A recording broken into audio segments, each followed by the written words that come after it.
MMFG ہمارے اس channel کو like, share اور سبسکرائب کریں اور صدقہ جاریہ کا مستحق بنیں۔ ہمارے نیو اپڈیٹس کے لیے بیل آئیکن دبانا نہ بھولیں۔ محترم حاضرین جمعہ، اللہ رب العالمین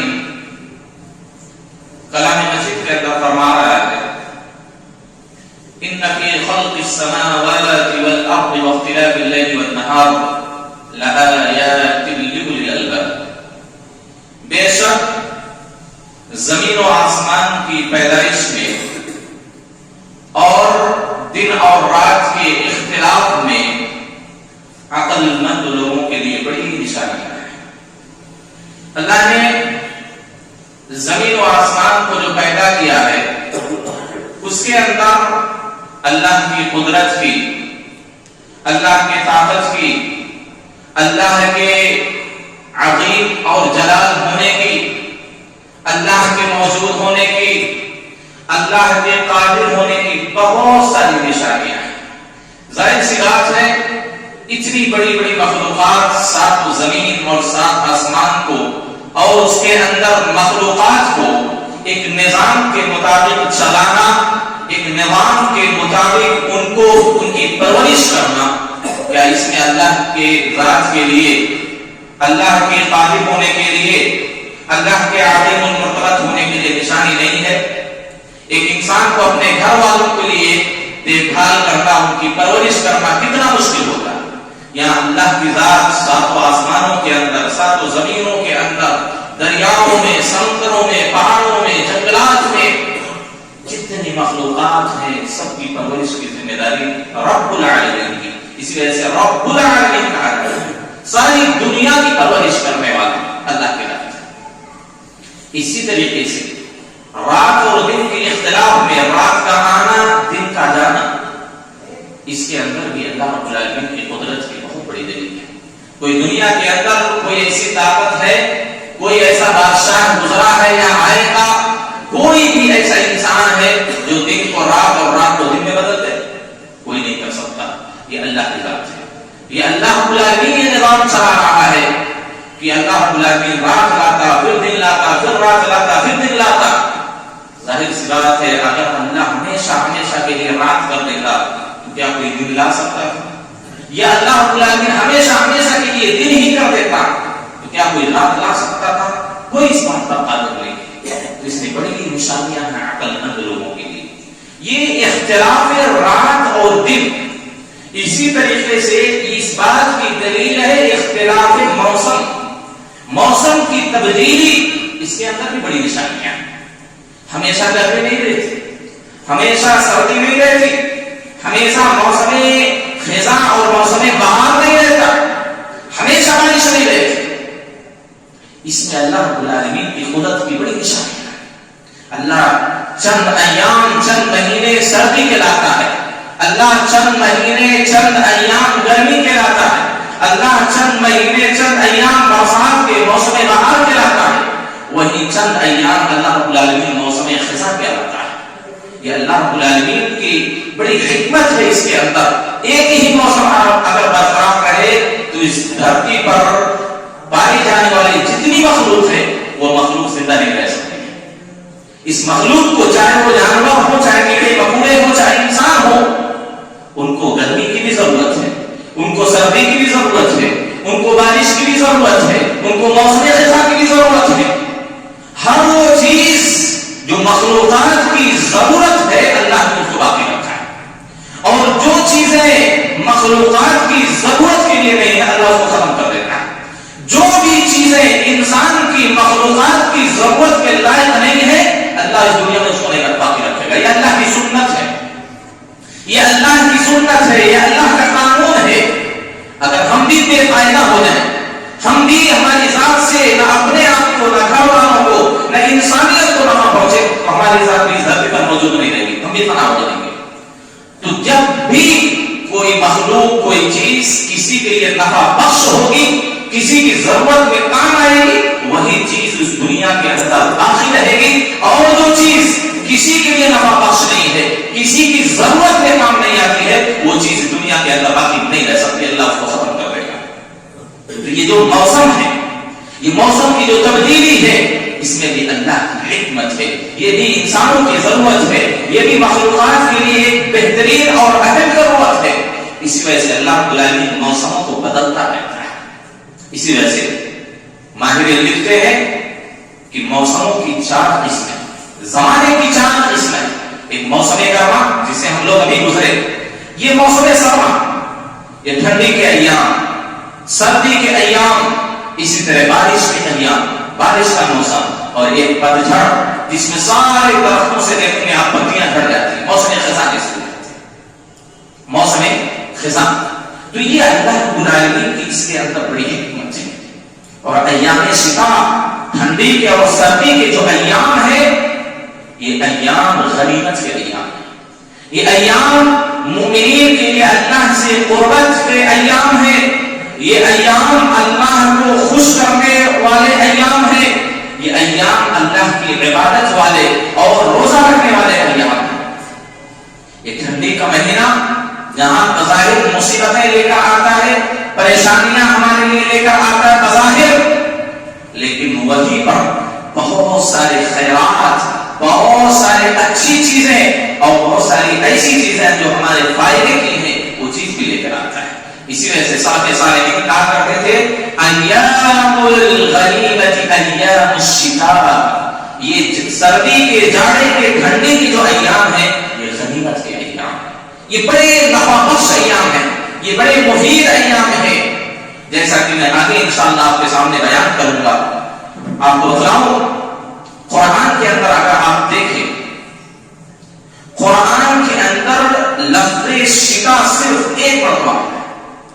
ایک مرتبہ اللہ نے لفظ شتاء کا استعمال کیا، جس کے معنی ہوتے ہیں سردی کے، ٹھنڈی کے، جاڑے کے.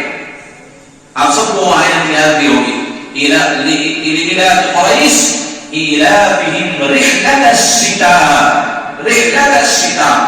یہ شتاء کے معنی ٹھنڈی کے، جاڑے کے، سردی کے ہوتے ہیں. قرآن میں صرف یہ لفظ ایک ہی مرتبہ ہے، لیکن حدیثوں میں بہت سارے الفاظ ٹھنڈی کے وارد ہوئے ہیں. حاضرین گرامی، یہ موسم جو ہے، ہم نے کہا ایک مومن کو اللہ رب العالمین کے تقوی کی، اللہ کے خوف کی، اللہ کی خشیت کی یاد دلاتا ہے. یہ جاڑے کا موسم ایک مومن جو حقیقی مومن ہوتا ہے، جس کے دل میں اللہ کا خوف بستا ہے، اللہ کا ڈر ہوتا ہے، اس کو جنت اور جہنم بھی یاد دلاتا ہے. یہ جاڑے کا موسم ایک مومن کو جنت اور جہنم کی یاد دلاتا ہے، جہنم کے مختلف اور سخت عذاب کی یاد دلاتا ہے، اور جنت کی خوش نعمتوں اور بڑی بڑی نعمتوں، آرام دہ جگہوں کی یاد دلاتا ہے. آپ کو بتلاؤں، ابو ہریرہ رضی اللہ تعالی عنہ فرماتے ہیں کہ اشتقت النار الى ربها، جہنم نے اپنے رب سے شکایت کی. اس سے معلوم ہوا کہ جہنم موجود ہے. اگر موجود نہیں ہوتی تو اللہ سے شکایت کہاں سے کرتی؟ جنت بھی موجود ہے، جہنم بھی موجود ہے. جہنم نے اپنے رب سے شکایت کی، یا رب اکل بعضی بعضا، اے میرے رب، اے میرے پروردگار، میرا بعض حصہ بعض حصے کو کھایا جا رہا ہے، میرا بعض حصہ بعض حصے کو کھاتے جا رہا ہے. فَأَذِنَ لَهَا بِنَفْسَيْنِ، بعض روایتوں میں ہے کہ جہنم نے اللہ سے اجازت مانگی کہ اللہ مجھے سانس لینے کی اجازت دے. اللہ نے جہنم کو 2 سانس لینے کی اجازت دی. فَأَذِنَ لَهَا بِنَفْسَيْنِ، اللہ نے جہنم کو اجازت دی کہ وہ سال میں 2 مرتبہ سانس لے سکتی ہے. آپ صلی اللہ علیہ وسلم نے فرمایا فَأَذِنَ لَهَا بِنَفْسَيْنِ نَفَسٌ فِي الشِّتَاءِ، ایک سانس ٹھنڈی میں، وَنَفَسٌ فِي الصَّيْفِ، اور ایک سانس گرمی میں. ٹھنڈی کہاں سے آتی، گرمی کہاں سے آتی؟ نبی صلی اللہ علیہ وسلم نے کہا فَهُوَ أَشَدُّ مَا تَجِدُونَ فِي الْحَرِّ، یہ جو گرمی، سخت گرمی ہوتی ہے، ہم پسینے میں شارور ہوتے ہیں، ہم باہر اپنے آپ کو نکلنے کے لیے آمادہ نہیں کر پاتے، سفر نہیں کر سکتے. اللہ کے رسول صلی اللہ علیہ وسلم نے کہا یہ جو حرارت، یہ گرمی جو تم لوگ پاتے ہو، یہ جہنم کی سانس لینے کی وجہ سے. جب جہنم اپنی سانس باہر چھوڑتی ہے تو یہ جو حرارت ہوتی ہے، جو گرمی ہوتی ہے، جو تپش ہوتی ہے، جو لو ہوتی ہے، یہ جہنم کے سانس باہر چھوڑنے کی وجہ سے ہوتی ہے. اللہ اکبر.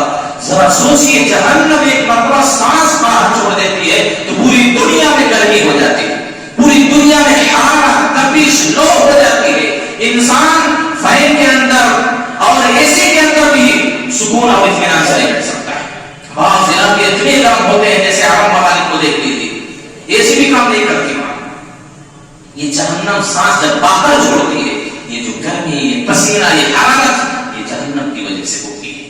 وَأَشَدَّ مَا تَجِدُونَ مِنَ الزَّمْهَرِيرِ، اور یہ ٹھنڈی کی جو سخت حالت تم پاتے ہو، زیادہ جو سردی ہوتی ہے، یہ جہنم جب سانس اندر لے لیتی ہے تو پوری حرارت اور تپش گرمی ختم ہو جاتی ہے۔ جب حرارت تپش گرمی ختم ہو جاتی ہے تو ٹھنڈی ہونے لگتی ہے۔ تو جہنم کتنی شدید ہے، جہنم کی آگ کتنی تیز ہے کہ اگر ہم سانس باہر چھوڑ دے تو پوری دنیا میں گرمی ہو جائے، انسانوں کے لیے رہنا بیٹھنا سونا مشکل ہو جائے، لیکن یہی جہنم جب سانس اندر لیتی ہے تو پوری دنیا میں ٹھنڈی ہو جاتی ہے۔ سردی کے ایام آ جاتے ہیں، لوگ معمولی لباس میں زندگی نہیں گزار سکتے، ایسی ٹھنڈی بعض علاقوں میں پڑتی ہے کہ انسان کے جان میں لانے پڑ جاتے ہیں۔ اکثر لوگ گرمی سے زیادہ لوگ ٹھنڈی میں مرتے ہیں۔ یہ ٹھنڈی جو ہے یہ دلوں کے اندر سرایت کر جاتی ہے، جسم کے اندر سرایت کر جاتی ہے، بس اوقات ٹھنڈک کی تاب نہ لا کر انسان جان توڑ دیتا ہے۔ تو یہ ٹھنڈی کیوں پڑتی ہے؟ جہنم جب ہوا اپنے سانس جب اندر لیتی ہے تو ایسی صورت میں یہ ٹھنڈی پڑنے لگتی ہے۔ بعض ممالک میں ایسی ٹھنڈی پڑتی ہے، ایسی ٹھنڈی پڑتی ہے کہ لوگ آنکھ کے سامنے بیٹھے رہتے ہیں، 2 4 5 گرم لباس بھی پہنتے ہیں تبھی ٹھنڈی سے نجات نہیں ملتی ان کو، ٹیمپریچر مائنس میں آ جاتا ہے۔ یہ حالت ہوتی ہے جہنم جب سانس اندر لیتی ہے۔ تو یہ مومن کو جنت اور جہنم کی یاد دلاتا ہے۔ یہ موسم سرما، یہ موسم ٹھنڈی، یہ موسم سردی کے جو ہے ایک مومن آدمی کو جنت اور جہنم کی یاد دلاتے ہیں۔ یہ سردی جب آتی ہے مومن کے ذہن میں بات آتی ہے کہ جہنم سانس اندر لے لیتی ہے۔ حضرین گرامی، لیکن جنت کے اندر یہ بڑی نعمت ہے، کیونکہ ٹھنڈی سے بھی ایک آدمی کو تکلیف ہوتی ہے اور سخت گرمی سے بھی آدمی کو تکلیف ہوتی ہے، اور جنت کے اندر تو تکلیف نام کی کوئی چیز ہی نہیں ہے۔ تو جنت کے اندر نہ سخت ٹھنڈی ہوگی نہ سخت گرمی ہوگی، بہتر ہوگا جو انسان کے لیے سب سے مناسب جو حرارت ہونی چاہیے وہی حرارت، وہی موسم، وہی فضا جنت کے اندر ہوگی۔ وہاں نہ ٹھنڈی ہوگی نہ گرمی ہوگی۔ اللہ رب العالمین نے کہا متکئین فیہا علی الارائک لا یرون فیہا شمسا ولا زمہریرا، لوگ اپنے تختوں پر پیٹ لگا ہوئے آرام فرما رہے ہوں گے جنت کے اندر، لا یرون فیہا شمسا، اس میں نہ وہ گرمی محسوس کریں گے نہ ٹھنڈی محسوس کریں گے۔ ایک معتدل موسم اللہ رب العالمین جنت کے اندر دیکھا۔ لیکن جہنم کے اندر بعض حصوں میں سخت سردی ہوگی، اس کا بھی عذاب ہوگا۔ بعض سخت سردی کی وجہ سے انسان کے جسم شل ہو جاتے ہیں، انسان کے جسم سم اور برباد ہو جاتے ہیں، بلکہ بعض اوقات انسان کے جسم کے ٹکڑے ٹکڑے ہو جاتے ہیں سردی کی وجہ سے، ایک ایک آدھ ہو کر کپڑے گرنے لگتے ہیں۔ یہیں پر دیکھ لیجیے جہاں کم ٹھنڈی ہوتی ہے پیر پھٹنے لگتے ہیں، چہرے پہ خراش آ جاتی ہے۔ تو سخت سردی بھی یہ بھی جہنم کے عذاب میں سے ایک عذاب ہے، اور سخت گرمی بھی یہ جہنم کے عذاب میں سے ایک عذاب ہے۔ تو یہ موسم بھی ہر مومن کو جنت اور جہنم کی یاد دلاتے ہیں۔ یہ کچھ کمیزی بات نہیں، حاضرین گرامی، یہ جنت اور جہنم جو ہے، یہ موسم سرما جو ہے، اللہ رب العالمین نے جہاں موسم سرما کو پیدا کیا، جہاں یہ موسموں کو اللہ رب العالمین بدلتا رہتا ہے، اسی حساب سے اللہ رب العالمین لوگوں کی ضرورت کے لیے بھی چیزیں پیدا کرتا ہے۔ یہ نہیں کہ اللہ نے لوگوں کو پریشانی میں ڈال دیا، اس پریشانی سے نکلنے کا کوئی حل اللہ نہیں کر پایا، ایسی بات نہیں ہے۔ گرمی کے ایام میں بہت سارے ایسے وسائل اور اسباب اللہ رب العالمین نے پیدا کیے جس کی وجہ سے انسان گرمی سے نجات پا سکتا ہے۔ ٹھنڈی جب سخت سردی اور ٹھنڈی آتی ہے، اللہ نے بہت سارے ایسے اسباب اور وسائل پیدا کیے ہیں، انسان ٹھنڈی سے نجات پا سکتا ہے۔ اللہ رب العالمین نے خود قرآن مجید کے اندر کہا وَالْأَنْعَامَ خَلَقَهَا لَكُمْ فِيهَا دِفْءٌ وَمَنَافِعُ وَمِنْهَا تَأْكُلُونَ، تأكلون. اللہ رب العالمین نے کیا کہا؟ بہت سارے ایسے چوپائے ہیں، جانور ہیں جو اللہ نے تمہارے لیے پیدا کیا ہے. فیہا دفء، اس میں تمہارے گرمی کے سامان ہے. ومنہا تأکلون، اور بعض چیزیں کھانے کی ہیں. جانوروں کے گوشت گرم ہوتے ہیں، اللہ نے اس گوشت کو کھانے کے لیے پیدا کیا، اس سے بھی گرمی آتی. ومنہا دفء، اور انہی جانوروں میں گرمی کے بھی سامان رکھے ہیں. کیا ہے وہ گرمی کے سامان؟ اللہ نے سورہ نحل کی آیت نمبر 80 میں ذکر کیا، ومن اوبارها واشعارها ومتاعها ومتاع للحياة. یہ جانوروں کے اوپر جو بال ہوتے ہیں، اوبار و اشعار، یہ سب ہمارے سردی کے ایام میں کام آتے ہیں. انہی جانوروں کے بال سے، ان کی کھال سے طرح طرح کے سویٹر، طرح طرح کی جاکٹ، گرمی کے لباس، جوتے، موزے اور بے شمار ایسی چیزیں. یہ جو کمبل ہم اوڑھتے ہیں، لحاف اوڑھتے ہیں، جو اون ہے، جو روئی ہے، یہ سب کی چیزوں سے آتے ہیں. انہی جانوروں کی کھال سے، ان کے اون سے، ان کے بال سے وہ ساری چیزیں بنتی ہیں. اللہ نے کہا اللہ نے تمہارے گرمی کے سامان بھی پیدا کر دیے ہیں. اگر اللہ ٹھنڈی کا موسم لا رہا ہے تو اس کے لیے جو چیزیں انسان کو ضرورت پڑتی ہیں، اللہ نے اس چیز کو بھی پیدا کیا ہے. وَخَلَقَ وَالْأَنْعَامَ خَلَقَهَا لَكُمْ فِيهَا دِفْءٌ وَمَنَافِعُ لِمَا تَأْكُلُونَ. عمر بن الخطاب رضی اللہ تعالی عنہ کہتے ہیں، اور اسی طریقے سے اللہ نے دوسری جگہ بیان کیا، جہاں لباس اللہ نے آپ کو گرمی کے لیے پیدا کیا ہے، وہیں اللہ نے گھروں جیسی عظیم نعمت بھی ہم کو دی ہے جہاں ہم ٹھنڈیوں سے نجات پا سکتے ہیں. واللہ جعل لکم من بیوتکم سکنا، تمہارے رہائش کے لیے، گرمی اور ٹھنڈی سے بچنے کے لیے اللہ نے تمہارے لیے گھروں کو بھی بنایا ہے. تو اللہ رب العالمین نے ہر چیز جو انسان کی ضرورت ہے اس کو پیدا کیا ہے. عمر بن الخطاب رضی اللہ تعالی عنہ کہتے تھے، جب سردی کا موسم آتا، سلیم بن عامر رحمہ اللہ کہتے ہیں، کان عمر بن الخطاب رضی اللہ تعالی عنہ اذا حضر الشتاء، جب سردی کے ایام آتے، جاڑے کا موسم شروع ہوتا، عمر بن الخطاب رضی اللہ تعالی عنہ امیر المؤمنین ہے، خلیفۃ المسلمین ہے، سارے ملک کے اندر اپنے سارے گورنروں کو یہ خط لکھتے اور ان سے معاہدہ کرتے، ان کو وصیت کرتے. کیا کرتے؟ ان الشتاء قد حضر، اے لوگوں، سب لوگوں کو بتلاؤ کہ ٹھنڈی آ گئی ہے، جاڑے کا موسم آ گیا ہے، سردی آ گئی ہے. وَهُوَ عَدُوٌّ، یہ تمہارے جان کی دشمن ہے، یہ سردی تمہاری صحت کی دشمن ہے.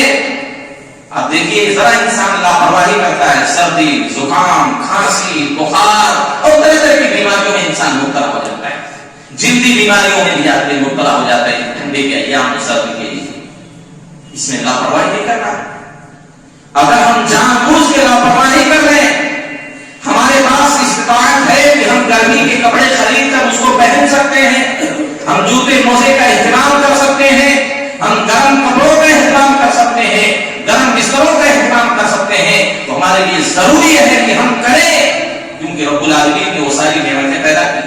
اور اللہ نے کہا وَلَا تُلْقُوا بِأَيْدِيكُمْ إِلَى التَّهْلُكَةِ، اپنے آپ کو ہلاکت میں مت ڈالو، اپنے آپ کو پریشانی میں نہ ڈالو. نبی صلی اللہ علیہ وسلم کہتے ہیں لا ضرر ولا ضرار، نہ اپنے آپ کو نقصان پہنچاؤ، نہ اپنے آپ کو مصیبت میں نہ ڈالو، نہ دوسروں کو مصیبت میں ڈالو.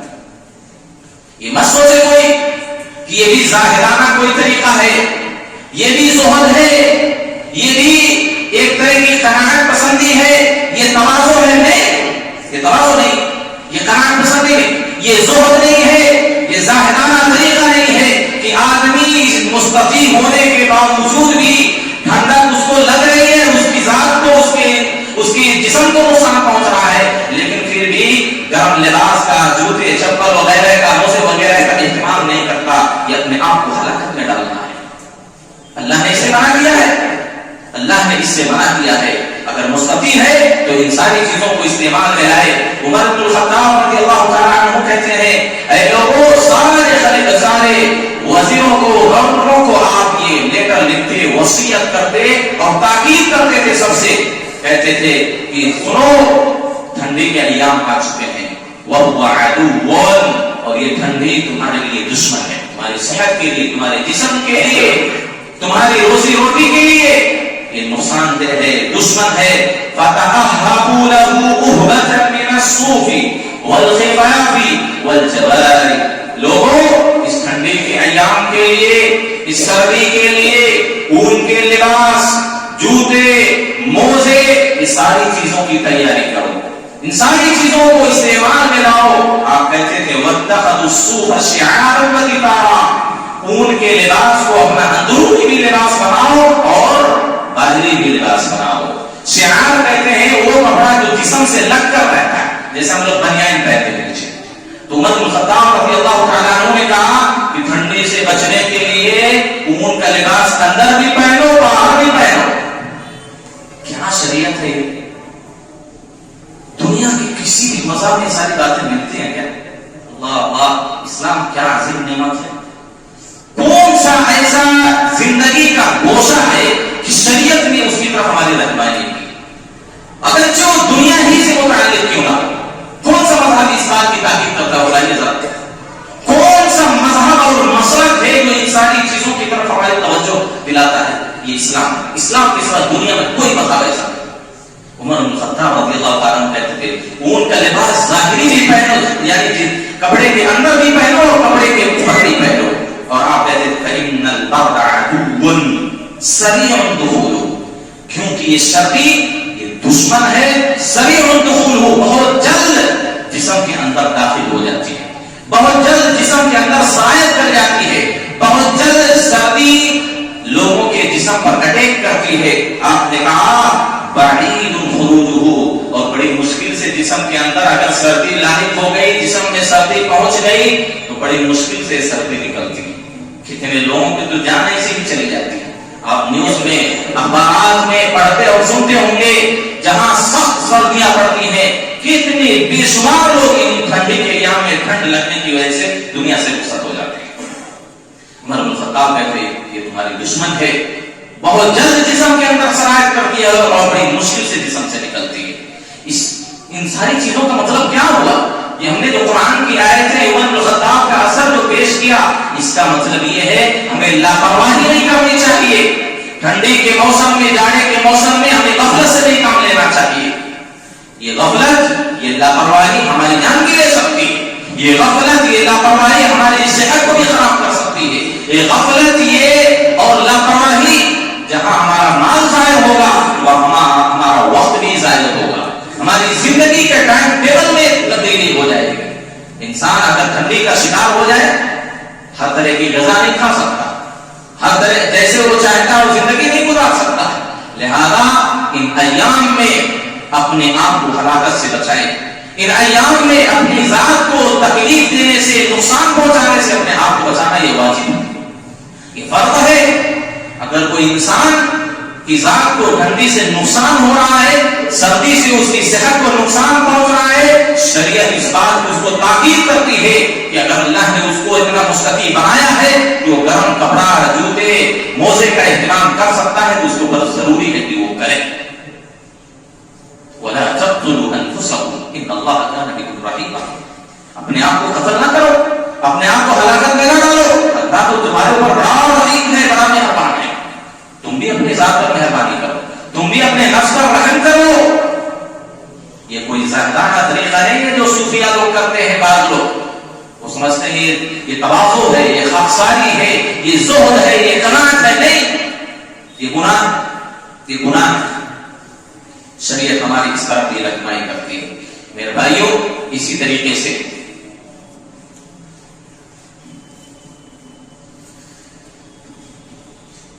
جب یہ سردی کے ایام آتے ہیں، شریعت نے عبادات کے اندر، معاملات کے اندر بہت ساری چیزوں کی طرف ہماری رہنمائی کی ہے. شریعت نے بہت ساری چیزوں کے اندر رخصت اور نرمی رکھتی ہے ٹھنڈی کی وجہ سے، تاکہ انسان ٹھنڈی کی وجہ سے بچ سکے. شریعت نے اتنا اہتمام کیا ہے ان ساری چیزوں کا کہ بہت ساری چیزوں کی شریعت نے رخصت دے دی. بہت ساری چیزوں کے اندر شریعت نے ٹھنڈی کی وجہ سے تخفیف کر دی. بہت ساری چیزوں میں اللہ رب العالمین نے تبدیلی پیدا کر دی. لیکن انہی ٹھنڈی کے ایام میں ہم اتنے غافل اور کبھی کبھی لاپرواہ ہو جاتے ہیں کہ اللہ رب العالمین کے حقوق کو کما حقہ ادا نہیں کرتے. ان جاڑے کے موسم جب آتے ہیں بہت سارے ایسے مسائل ہیں جن کا تعلق جاڑے سے سردی کے ایام سے. مثلا وضو ہے.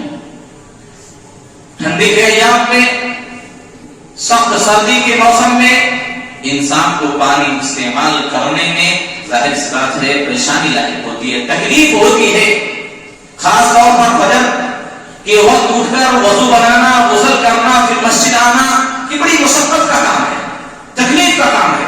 لیکن اللہ نے اس مشقت کے بڑھ جانے کی وجہ سے, پریشانی ہونے کی وجہ سے اللہ نے اجر و ثواب میں بھی اضافہ کر دیا ہے. اب دیکھیں اللہ کتنا رحیم ہے, اپنے بندوں پر کتنا مہربان ہے. تھوڑی سی مصیبت اگر ظاہر ہو جا رہی ہے اجر و ثواب بھی بڑھا دے گا.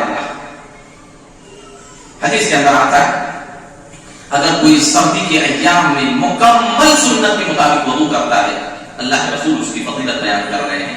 آپ صلی اللہ علیہ وسلم کہہ رہے ہیں الا ادلکم علی ما یمحو اللہ بالخطایا ویرفع الدرجات. اے میرے صحابہ, کیا میں تم کو ایسے اعمال کے بارے میں نہ بتلاؤں جن اعمال کو اگر تم کرو تو اللہ اس کی وجہ سے تمہاری خطاؤں کو مٹا دے. یعنی جو رجسٹر فرشتوں کے پاس ہوتا ہے اس میں بھی ان گناہوں کا ذکر نہیں ہوگا, اللہ ختم کر دے گا سرے سے. مہا یمحو کا معنی یہ ہوتا ہے, ایک یہ ہوتا ہے اللہ معاف کر دیتا ہے لیکن رجسٹر میں وہ گناہ ہمارا لکھا رہتا ہے. قیامت کے دنوں حجت کے طور پر اللہ کو دکھائے گا.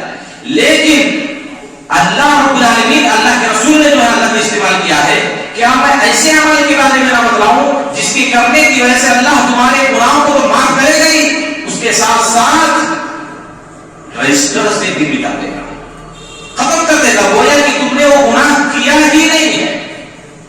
وَيَرْفَعُ الدَّرَجَاتِ, اور اللہ ان اعمال کے کرنے کی وجہ سے دنیا کے اندر بھی تمہارے مقام کو, تمہاری قدر کو, تمہاری عزت میں اضافہ کرے گا, اور جنت کے اندر بھی تمہارے درجات کو بلند کرے گا. کیا معمولی فضیلت ہے؟ گناہوں کو مٹا دینا, ختم کر دینا سرے سے ہی, دنیا کے اندر بھی مقام کو بلند کرنا, جنت کے اندر بھی درجات کو بلند کرنا. آپ صلی اللہ علیہ وسلم نے کئی اعمال گنائے, اس میں سے ایک عمل جب صحابہ نے سوچا کہ یہ تو بڑی فضیلت والا کام ہے, اتنا افضل عمل کون سا ہے جس سے گناہ بھی مٹ جا رہے ہیں, درجات بھی دنیا اور آخرت میں بلند ہو رہے ہیں. صحابہ نے کہا بھلا یا رسول اللہ, اللہ کے رسول کیوں نہیں, ضرور بتلائیے. آپ صلی اللہ علیہ وسلم نے کیا کہا, اسباغ الوضوء علی المکارہ, اسباغ الوضوء علی المکارہ, پریشانی کی حالت میں وضو کو مکمل کرنا, نہ چاہتے ہوئے وضو کو مکمل کرنا. حدیث کے اندر آتا ہے, امام نووی رحمہ اللہ لکھتے ہیں اسباغ الوضوء ای اتمامہ, اسباغ الوضوء کا مطلب وضو کو مکمل کرنا, اور مکارہ کا مطلب ہوتا ہے تکون بشدۃ البرد وعلم الجسد ورفقہ. مکارہ کا مطلب کیا ہوا کہ سخت سردی کی وجہ سے جسم کو تکلیف ہونے کے باوجود بھی انسان مکمل وضو کر رہا ہے. تو ٹھنڈی کے ایام میں جو ہم یہ ٹھنڈے پانی سے وضو کر رہے ہیں, غسل کر رہے ہیں, ٹھنڈی لگ رہی ہے لیکن مسجد آ رہے ہیں, نماز با جماعت ادا کر رہے ہیں, اس کی وجہ سے ثواب میں اضافہ ہو جاتا ہے. وضو کی جو فضیلتیں ہیں وہ آپ کو حاصل ہوں گی, لیکن سخت سردی میں جسم کو تکلیف ہو رہی ہے, نفس کو نقصان ہو رہا ہے, لیکن پھر بھی ہم مکمل وضو کر رہے ہیں, تو ایسی صورت میں اللہ رب العالمین کی فضیلت ہم کو دے گا. بلکہ حدیث کے اندر آتا ہے ثلاث کفارہ, 3 اعمال ایسے ہیں جس سے ہمارے گناہوں کا کفارہ ادا ہو جاتا ہے, گناہوں کا کفارہ ہو جاتا ہے. اس میں سے اسباغ الوضوء فی السحرات, سخت ٹھنڈی میں مکمل وضو کرنا. میرے بھائیوں, یہ بڑی فضیلت والا عمل ہے. ٹھنڈی کے ایام میں اگر آپ اٹھیں گے اور سردی کے ایام میں آپ کو تکلیف ہو رہی ہے, پھر بھی آپ مکمل وضو کر کے مسجد میں آ رہے ہیں, اللہ رب العالمین آپ کے گناہوں کو مٹا دے گا. اللہ رب العالمین جنت کے اندر اور دنیا کے اندر آپ کے مقام و مرتبے کو بلند کرے گا. آپ کے گناہوں میں یہ چیزیں کفارہ بنیں گی. بلکہ آپ کو میں بتلاؤں, حدیث کے اندر آتا ہے مرتبہ نبی صلی اللہ علیہ وسلم سے بنے عبد ثقیف کا, بنو ثقیف کا جو وقت اللہ کے رسول صلی اللہ علیہ وسلم کے پاس آیا تھا, ان لوگوں نے اللہ کے رسول صلی اللہ علیہ وسلم سے درخواست کی، اللہ کے رسول طہارت میں کوئی تخفیف کر دینا، کچھ کمی کر دیں، ہمارے لیے رخصت دے دیں طہارت نہ کرنے کی۔ انہوں نے کہا اللہ کے رسول صلی اللہ علیہ وسلم ان ارضنا باردہ، ہماری جو سرزمین ہے ہم جہاں رہتے ہیں بہت ٹھنڈی پڑتی ہے، ذرا تخفیف کر دیں اللہ کے رسول، رخصت دے دیں ہم لوگوں کو طہارت سے۔ فلم یرخص لنا شیئا، اللہ کے رسول صلی اللہ علیہ وسلم نے ہم کو رخصت نہیں دی، وضو نہ کرنے کی رخصت نہیں دی، بلکہ اس کے بدل میں آپ صلی اللہ علیہ وسلم نے دوسری تخفیف کی، دوسری چیزیں بتلائی کہ اگر وضو نہیں کر سکتے تو یہ کر سکتے ہیں آپ، لیکن وضو ہی نہ کریں اس کی رخصت اللہ رب العالمین نے نہیں، اللہ کے رسول صلی اللہ علیہ وسلم نے نہیں دی۔ تو بعض لوگ جو ٹھنڈی کے ایام میں تساہل اور غفلت سے وضو بنانے میں کام لیتے ہیں، بعض لوگ وضو بناتے ہیں لیکن پانی لے کر نہیں، بس تھوڑا سا پانی لے کر ایسا مسا کرتے ہیں، رگڑ لیتے ہیں، یہ مسا ہوا غسل نہیں ہوا۔ وضو میں ہم کو دھلنا ہے، مسا نہیں کرنا ہے، تو تین بار اگر کوئی کرتا ہے مکمل وضو ہے۔ تو یہ تساہل سے کام نہ لے، ٹھنڈی کے ایام میں جلد ہماری سوکھی رہتی ہے، اگر صحیح سے کوئی نہیں دھوتا ہے تو کوہنی کے کچھ حصے خشک رہ جائیں گے، ایڑیوں میں کچھ حصے خشک رہ جائیں گے، لہذا بڑی توجہ کے ساتھ ٹھنڈیوں کے ایام میں وضو بنانے کی اور غسل کرنے کی ضرورت ہے، کیونکہ اگر ناخن کے برابر، سوئی کے برابر بھی ہمارا جسم خشک رہ گیا، وہ اعضائے وضو ہو یا غسل کے اندر ہو، تو ہمارا وضو صحیح نہیں ہوگا، ہمارا وضو صحیح نہیں ہوگا تو ہماری نماز صحیح نہیں ہوگی، تو گویا کہ ہم کو وضو نہ کرنے کا بھی گناہ ملے گا اور نماز نہ پڑھنے کا بھی گناہ ملے گا۔ حدیث کے اندر آتا ہے، یہی بات بول کر میں اپنی بات کو ختم کرتا ہوں۔ اللہ کے رسول صلی اللہ علیہ وسلم نے چند لوگوں کو دیکھا، جابر بن عبداللہ کہتے ہیں کہ وہ غسل کرتا ہے، وضو کر رہے تھے، وَلَمْ يَمَسَّ عَقَابَهُ الْمَاءُ، ان کی ایڑیوں کا پچھلا حصہ، قدم کا پچھلا حصہ خشک رہ گیا، وہاں پانی نہیں پہنچا۔ آپ صلی اللہ علیہ وسلم نے وعید بیان کی، وَيْلٌ لِلْأَعْقَابِ مِنَ النَّارِ، ایڑیوں والوں کے لیے جہنم کی ایک وادی ہے، ایڑیوں والوں کے لیے جہنم کی ایک وادی ہے۔ آپ بھی دیکھتے ہیں یہ جسم ہمارے خشک ہو جاتے ہیں، سفید ہو جاتے ہیں، تو پانی جلدی سے پہنچتا نہیں، تو پورے حصے کو رگڑنا، پورے حصے کو دھلنا، ہاتھوں کا پھیرنا، بعض لوگ ایسے نل چالو کرتے ہیں، پیر سامنے کر دیتے ہیں، ہاتھ لگاتے ہی نہیں۔ ٹھنڈی کے ایام میں اتنی آسانی سے پانی پہنچتا نہیں پورے اعضاء پر، لہذا پورے اعضاء کو صحیح طور پر، بعض لوگ ٹائٹ کپڑا ٹھنڈیوں کا پہنے رہتے ہیں، پورا موڑتے نہیں، ان کی کوہنیاں خشک رہ سکتی ہیں۔ یہ بڑی وعید ہے ایسے لوگوں کے لیے جو اپنے وضو کو مکمل نہیں کرتے۔ وَيْلٌ لِلْأَعْقَابِ مِنَ النَّارِ، بلکہ حدیث کے اندر آتا ہے، صحیح مسلم کی روایت ہے کہ آپ نبی صلی اللہ علیہ وسلم نے ایک آدمی کو دیکھا، قَدْ تَرَكَ مَوْضِعَ ظُفْرٍ عَلَى قَدَمِ نبی صلی اللہ علیہ وسلم، اس کے قدم پر ناخن کے برابر حصہ خشک تھا، پانی وہاں نہیں پہنچا تھا۔ آپ صلی اللہ علیہ وسلم نے کہا، ارجع فاحسن وضوءک، جاؤ پھر سے وضو کر کے آؤ، اچھے سے وضو کرو۔ اور ایک آدمی کو دیکھا آپ صلی اللہ علیہ وسلم نے کہ اس کا ذرا سا حصہ قدم کا خشک تھا، پیچھے کا حصہ۔ آپ صلی اللہ علیہ وسلم نے اس آدمی کو بلایا، فَأَمَرَهُ أَنْ يُعِيدَ الْوُضُوءَ الصَّلَاةَ، آپ نے اس کو حکم دیا کہ جا کے پھر سے وضو کرو اور جو نماز پڑھنی ہے پھر سے نماز کو لوٹاؤ، کیونکہ تمہارا وضو ہی نہیں ہوا، جو وضو نہیں ہوا تو نماز نہیں ہوگی۔ لہذا ان ٹھنڈیوں کے ایام میں اچھی طرح سے آپ وضو کریں، مکمل وضو کریں، یہ فضیلتیں آپ کو حاصل ہوں گی۔ اور اگر اس میں غفلت سے کام لیں گے، لاپرواہی سے کام لیں گے، تو نبی صلی اللہ علیہ وسلم نے ایسے لوگوں کے لیے وعید بیان کی ہے۔ بقیہ باتیں انشاءاللہ بعد کے خطبے میں آپ کے سامنے رکھی جائیں گی، چند احکام اور مسائل ہیں ٹھنڈی کے تعلق سے، اگلے خطبے میں آپ کے سامنے وہ ساری باتیں رکھنے کی اللہ کی توفیق سے کوشش کی جائے۔ اللہ سے دعا ہے کہ اللہ ہم تمام لوگوں کو کہی گئی باتوں پر عمل کرنے کی توفیق دے، جب تک زندہ رکھے کتاب و سنت کے مطابق زندگی گزارنے کی توفیق دے۔ آمین۔ وآخر دعوانا الحمد للہ رب العالمین۔ أقول قولي هذا، أستغفر الله لي ولكم ولسائر المسلمين، عباد الله، قوموا إلى الصلاة۔